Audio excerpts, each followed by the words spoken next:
Assalamualaikum warahmatullahi wabarakatuh. Saya Aizamul Hafiz Ahmad Zanzuri. Saya Mia Ifan bin Mia Azman. Saya Syarul Iman bin Ismail. Kami membentangkan tentang projek kami iaitu mereka bentuk ragum elektrik.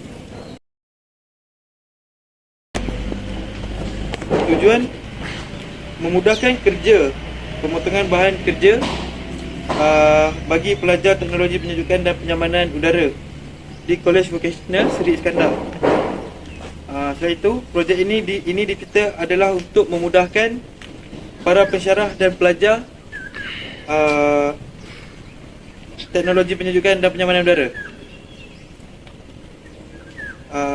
Last sekali, projek ini boleh digunakan oleh para pensyarah untuk masa pembelajaran di bengkel teknologi penyejukan dan penyamanan udara di Kolej Vocasional Seri Iskandar.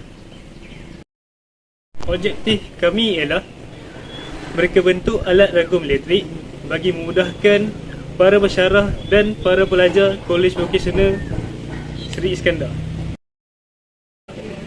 Objektif kami yang kedua ialah menghasilkan sebuah alat ragum elektrik untuk membantu para pelajar melakukan tugasan amali di bengkel penyejukan dan penyamanan udara Kolej Vocasional Seri Iskandar.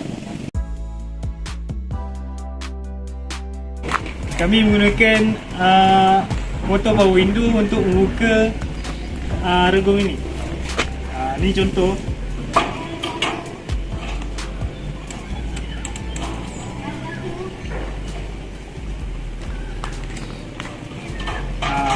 Ini saya menutup ragum elektrik.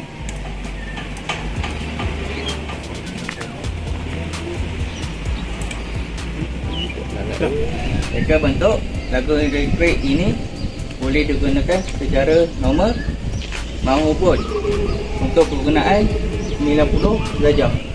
Begini caranya.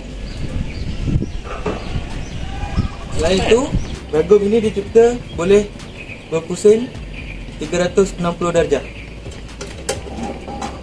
Contoh,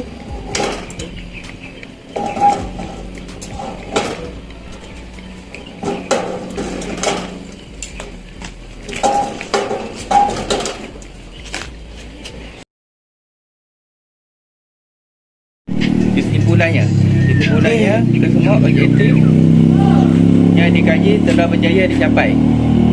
Selain itu, model ini telah mencapai objektif kajian yang diperlukan.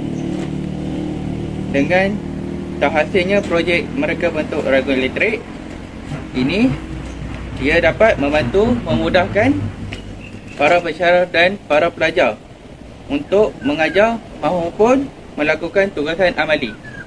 Sekian, terima kasih.